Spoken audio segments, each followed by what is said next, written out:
Hello friends, तो चलिए अभी डिस्कस करने वाले हैं हम लोग इंपॉर्टेंट न्यूमेरिकल्स पे। एक्चुअली जितना मैंने मैटर के अंदर पढ़ा चुका है वो तो पढ़ा चुका, लेकिन उससे रिलेट करके जितने न्यूमेरिकल्स आएंगे ठीक उसको मैं बताने जा रहा हूँ, डिस्कस करने जा रहा हूँ। ध्यान से देखिएगा एक एक numerical, it is very most important. पहला न्यूमेरिकल है, क्या बोला है, कह रहा है which of the following gas is used in the cigarette lighter. Cigarette lighter में जो गैस यूज होता है वो कौन सा गैस होता है। तो आप देखिए क्या ब्यूटेन होता है, क्या क्या प्रोपेन होता है, क्या मीथेन होता है, क्या इथेन होता है, क्या नहीं, ब्यूटेन होता है। कौन सा होता है, ब्यूटेन। एक्चुअली इसका फार्मूला क्या होता है, मीथेन का फार्मूला होता है CH4, इथेन का फार्मूला होता है मेथ इथेना C2H6, प्रोपेन का होता है C3H8, ब्यूटेन का होता है C4H10।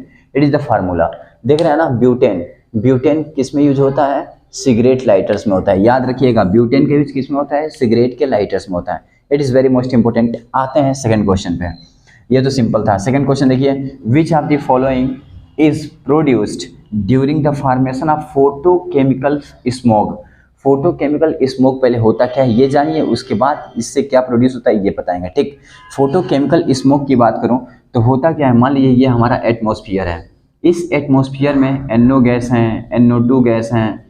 इस एटमॉस्फेयर में हमारे एटमॉस्फेयर में NO2 CO SO2 बहुत सारे गैस हैं। ठीक, ऑक्सीजन 78% मैं बता चुका हूँ। अब इन सभी गैस हैं, ये बहुत सारे गैस हैं। अब इसमें होता क्या है कि ऊपर से आता है सनलाइट। क्या आता है, सनलाइट। अब सनलाइट जब ऊपर से आता है और ये गैस इसमें प्रेजेंट रहता है, और इसमें ऑर्गेनिक, एक वोलेटाइल होता है, एक नॉन वोलेटाइल। वोलेटाइल की बात करता हूँ, वोलेटाइल ऑर्गेनिक कंपाउंड्स प्रेजेंट होते हैं। ये जितनी कंपनियां उसमें से क्या निकलती हैं, CO2 निकलता है। इसमें वोलेटाइल ऑर्गेनिक कंपाउंड्स में निकलते हैं। ठीक, तो इसमें वोलेटाइल ऑर्गेनिक कंपाउंड इनके साथ रिएक्ट करते हैं सनलाइट। सनलाइट के प्रेजेंट में ये रिएक्ट करते हैं, और जब ये रिएक्ट करते हैं तो इसमें क्या बनता है पता है तुम्हें, O3। ये प्राइमरी आपका हो गया पोल्यूटेंट। एक्चुअली पोल्यूटेंट, इतने पोल्यूटेंट हैं। It is a mixture of the, what is a photochemical smoke, it is a mixture of the pollutant कौन कौन, NO2 CO2। ये देख रहा है ना, जितनी कंपनियों से गैसेस निकल रही हैं, ये सब गैस क्या करते हैं, पोल्यूटेंट है कि नहीं है, प्राइमरी पोल्यूटेंट है। ये रिएक्ट करता है किसके साथ, सन के साथ, तो क्या बनता है, फोटोकेमिकल स्मोक। और ये फोटोकेमिकल स्मोक क्या प्रोड्यूस करता है, सेकेंडरी पोल्यूटेंट। इसको बोलते हैं सेकेंडरी पोल्यूटेंट। जो ये O3 देख रहे हैं, ओजोन, इसी को बोलते हैं ओजोन, और यही होता है सेकेंडरी पोल्यूटेंट। इसे बोलते हैं सेकेंडरी पोल्यूटेंट, और इसे बोलते हैं प्राइमरी पोल्यूटेंट। यानी प्राइमरी पोल्यूटेंट से सेकेंडरी पोल्यूटेंट बनता है, और यही होता है O3। यानी जब यहाँ लिखा है which of the following following is produce formation of the photochemical smoke formation के समय क्या हमें मिलता है, O3 मिलता है। तो इसमें देखिए हीलियम हो ही नहीं सकता, हाइड्रोकार्बन हो ही नहीं सकता, मीथेन हो ही नहीं सकता, ओजोन। देखिए लिखा हूँ ओजोन, O3। ओजोन का फार्मूला क्या होता है, O3 होता है। ओजोन को हम क्या बोलेंगे, सेकेंडरी पोल्यूटेंट। ये सब क्या थे, प्राइमरी पोल्यूटेंट। इनके रिएक्ट करने से ओजोन बनता है। Right it. चलिए फ्रेंड्स, अब बात करते हैं नेक्स्ट क्वेश्चंस। एक्चुअली इस क्वेश्चन में क्या है, देखिए पहला क्वेश्चन बोल रहा है which gas is used in the fire extinguisher. Fire extinguisher में कौन सा, मतलब फायर एक्सटिंग्विशर मतलब होता है आग बुझाने के लिए कौन सी गैस की यूज की जाती है। तो आप देख रहे होंगे यहाँ पे लिखा है CO2 लिखा है, नाइट्रोजन डाइऑक्साइड लिखा है, कार्बन मोनोऑक्साइड लिखा है, सल्फर डाइऑक्साइड। एक्चुअली इसका फार्मूला होता है SO2, कार्बन मोनोऑक्साइड CO होता है, नाइट्रोजन डाइऑक्साइड NO2 होता है। ठीक, और ये CO2। इसमें से कौन ऐसा गैस है जो यूज होता है आग को बुझाने के लिए, तो CO2 होता है। कौन सा होता है, CO2। It is very most important for competition. ठीक, आप ध्यान देखिएगा। इसमें देखिए विच of the primary component of the natural gas. ये देखिए primary component of natural gas, क्या बोला मैंने, primary component of natural gas. Primary component of natural gas कौन होता है, तो मैंने आपको बताया नहीं था लेकिन बता रहा हूँ, इसमें मीथेन। एक्चुअली उसमें मैंने इसके बारे में पढ़ाया तो था मीथेन गैस के बारे में, लेकिन ये नहीं बताया था primary component of natural gas है। एक्चुअली न्यूमेरिकल्स जब आते हैं ना तो बहुत सारे डाउट भी क्लियर हो जाते हैं, इसलिए न्यूमेरिकल्स बहुत ज़्यादा करने चाहिए स्टूडेंट को। ये देखिए मीथेन, जो मीथेन होता है ना, मीथेन, इसको हम बोलते हैं primary component of the natural gas, पहला चीज। एंड सेकंड, इसका फार्मूला होता है CH4। एंड थर्ड, इसी को बोलते हैं फायर गैस। क्या बोलते हैं, फायर गैस, क्योंकि कोयले खानों में पाया जाता है और इसके कारण आग लग जाती है। इसी को बोलते हैं मार्स गैस। क्या बोलते हैं, मार्स गैस, क्योंकि ये दलदली स्थानों में पाया जाता है, और इसी को बोलते हैं मीथेन गैस। क्या बोलते हैं, मीथेन। तो ये इसका था, मीथेन गैस का था। Right it. फिर नेक्स्ट क्वेश्चन। चलिए फ्रेंड्स, अब बात करते हैं नेक्स्ट क्वेश्चन के बारे में। ठीक, ध्यान दीजिएगा, इधर देखिए वेरी मोस्ट इंपोर्टेंट। कर रहा है the oxide of nitrogen used in medicine as an anaesthetic anaesthetic सुन करके आप समझ चुके होंगे, एनेस्थेटिक, एनेस्थेसिया। एनेस्थेटिक में क्या होता है कि एनेस्थेटिक मेडिसिन में मतलब होता है कि एनेस्थेसिया होता है, उसमें जो यूज होता है मेडिसिन उसको बोलते हैं anaesthetic medicine. Actually anaesthetic medicine क्यों यूज होता है? क्योंकि इंसान को अगर सर्जरी करना है, ठीक, तो उसे बेहोश करना पड़ेगा। क्यों? मान लीजिए ऑपरेशन करना है तो बेहोश तो करना पड़ेगा ना। अब बेहोश करना पड़ेगा तो उसके लिए डायरेक्ट ऑपरेशन तो कर नहीं सकते हो, बेहोश करना पड़ेगा, उसके लिए कौन सा मेडिसिन दी जाती है? Anaesthetic medicine. Actually anaesthetic medicine दी जाती है, उसमें कौन सा ऑक्साइड यूज किया गया होता है, ये पूछा है क्वेश्चंस में। तो एक एक चीज ध्यान से पढ़ करके तब आंसर दीजिएगा। देखिए इसमें 5-4 ऑक्साइड दिया हुआ है। अब इसमें दिया है, देखिए नाइट्रोजन डाइऑक्साइड, तो इसको बोलते हैं NO2, नाइट्रिक ऑक्साइड इसको बोलते हैं NO, यहाँ देखिए नाइट्रस ऑक्साइड N2O, इसको बोलते हैं नाइट्रोजन पेंटाऑक्साइड N2O5। इन चारों ऑक्साइड में वो कौन ऐसा ऑक्साइड है जो यूज होता है एनेस्थेटिक मेडिसिन में? तो वो आपका होता है नाइट्रस ऑक्साइड। कौन सा? Nitrous, N2O। Actually nitrous oxide जो होता है ना, इसको लाफिंग गैस भी बोल देते हैं अपन। क्या बोलते हैं? लाफिंग गैस भी बोलते हैं, ठीक है।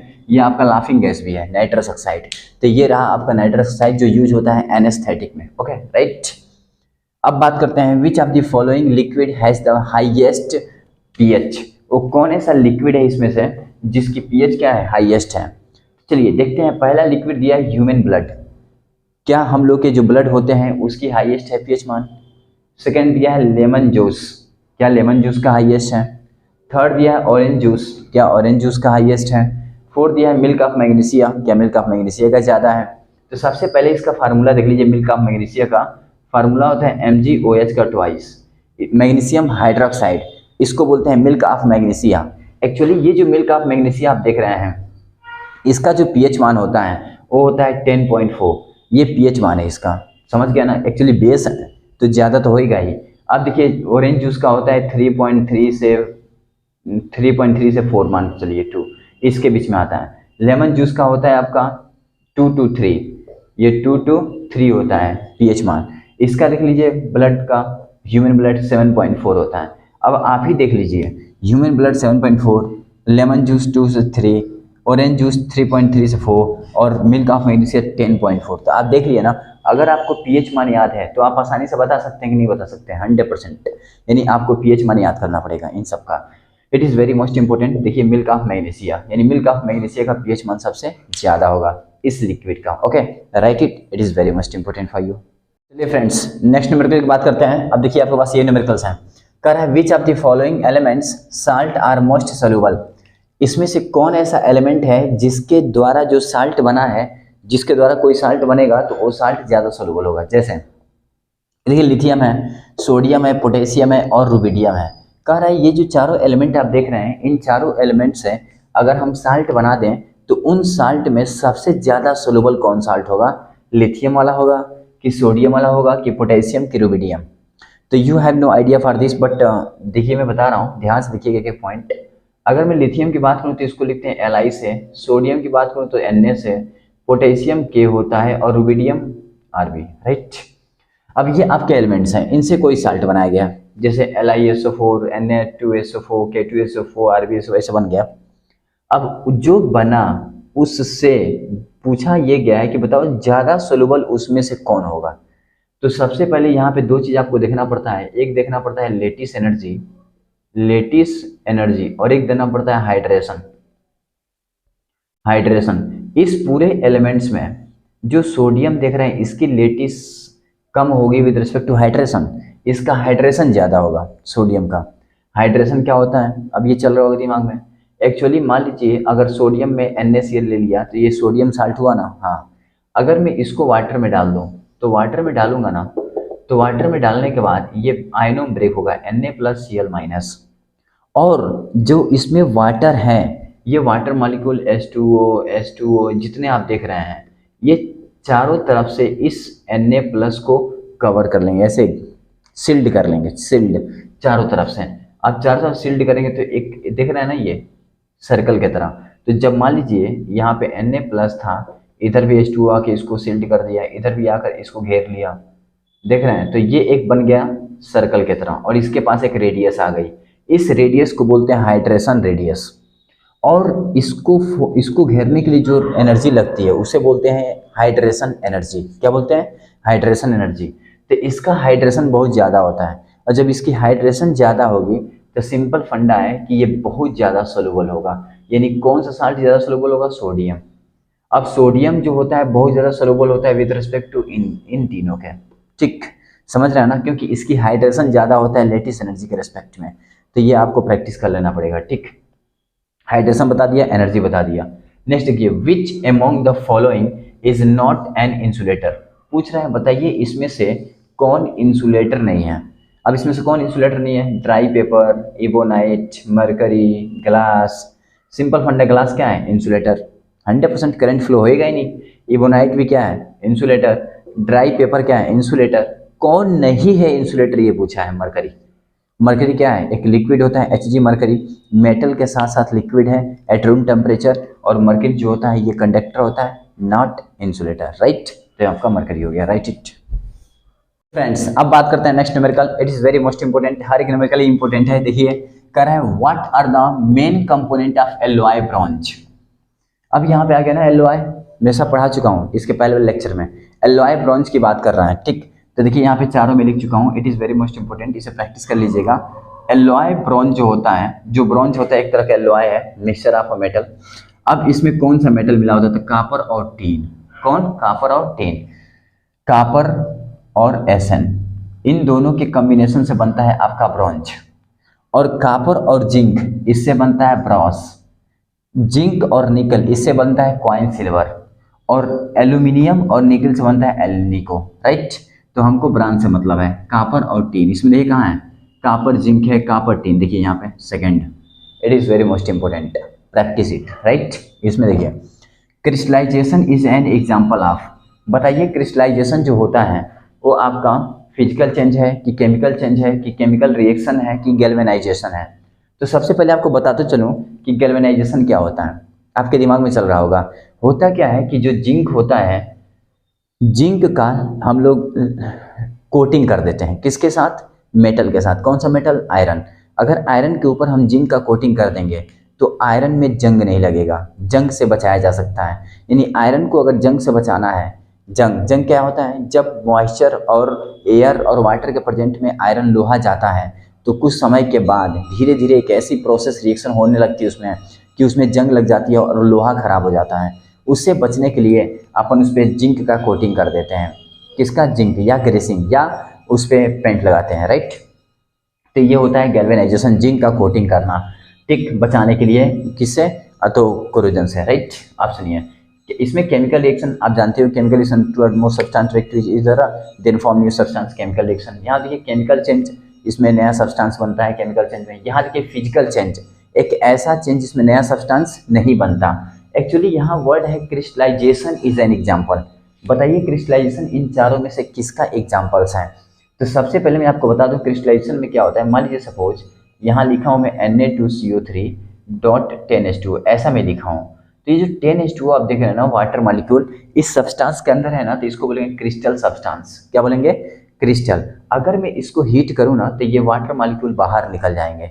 यानी इसमें भी थे तो वाटर थे, बाहर भी निकले तो वाटर थे। यानी इसमें स्टेट तो भाई सिंपल फंडे, इसमें वाटर थे तो ये सॉलिड फॉर्म में मान लिया है, तो ये जब इसमें से वाटर निकल गए तो लिक्विड फॉर्म में हो गया वाटर। यानी स्टेट चेंज हुआ और कुछ चेंज हुआ, क्या नया सब्सटेंस बना? क्या नहीं, वाटर का वाटर ही था ना। तो ये हो गया आपका फिजिकल चेंज।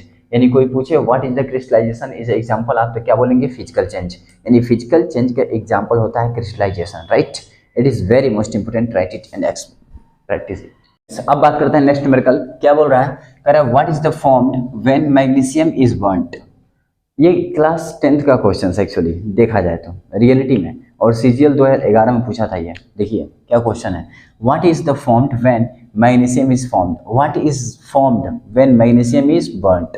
जब मैग्नीशियम को जलाया जाता है तो क्या फॉर्म होता है? तो सुनिए होता क्या ना कि जब हम मैग्नीशियम रिबन को हम जलाते हैं, क्या करते हैं? जलाते हैं। जब इसको जलाते हैं ना भाई, तो नीचे क्या बनता है? पाउडर। क्या बनता है? एक पाउडर की तरह बनता है। ये जो पाउडर बनता है ना, ये पाउडर होता क्या है? तो ये होता है आपका एस। किसका? MgO का। होता क्या है कि मैग्नीशियम रिएक्ट करता है ऑक्सीजन के साथ और MgO बनाता है, मैग्नीशियम ऑक्साइड। राइट, तो इसी का ये होता है एस, मैग्नीशियम ऑक्साइड का। राइट, बेकिंग सोडा भी नहीं होता, कैल्शियम कार्बोनेट भी नहीं होता और विनेगर भी नहीं होता, ऐसा होता है। It is very must, class 10th का था। ये देखिए, विच of the following is mixture, कह रहा है इसमें से कौन है जो मिक्सचर है, ठीक, कौन है जो मिक्सचर है। पहला gun powder, iron sulphate, brass, dry ice. Dry ice क्या होता है, CO2 सॉलिड, पढ़ाया था मैंने ना, ड्राई आइस। आयरन सल्फेट क्या होता है, FeSO4। गन पाउडर, तो पाउडर है भाई, गन का पाउडर। यहाँ देखिए ब्रास, ब्रास क्या है आपका, तो ये है मिक्सचर ऑफ द फॉलोइंग, मतलब एक तरह की इसमें से क्या है, ये ब्रास क्या है, मिक्सचर, किसका मिक्सचर बताओ, मेटल मेटल का। और मेटल मेटल के मिक्सचर को ही हम क्या बोलते हैं, एलॉय बोलते हैं, राइट। तो right it, simple. Friends next question की बात करते हैं। एक्चुअली ये क्वेश्चन देखिए बहुत ही मुझे, एयर इज, ये सबको पता है, एयर क्या है, air is a mixture, simple, mixture of a gas. Mixture of gas को ही क्या बोलते हैं, एयर बोलते हैं, सिंपल। ये तो देखिए, the substance which have very low ignition temperature, ignition temperature, वो कौन है सब्सटेंस है जिसका इग्निशन टेम्परेचर बहुत कम होता है, and easily catch fire with a flame or cold. कह रहा है कि जलने के लिए जो बहुत आसानी जल सकता है, बताओ कौन सा, हजार्ड, पेरिलस, फिर इनकम्बस्टिबल, हो ही नहीं सकता, फिर इनफ्लेमेबल, इनफ्लेमेबल, राइट। तो ये रहा आपके एग्जांपल्स, इसके आपके न्यूमेरिकल्स। एक्चुअली अभी तक जितना न्यूमेरिकल बताया ये सब इंपॉर्टेंट न्यूमेरिकल्स हैं, वही हैं जो कंपटीशन में आ चुके हैं। Please practice it, okay.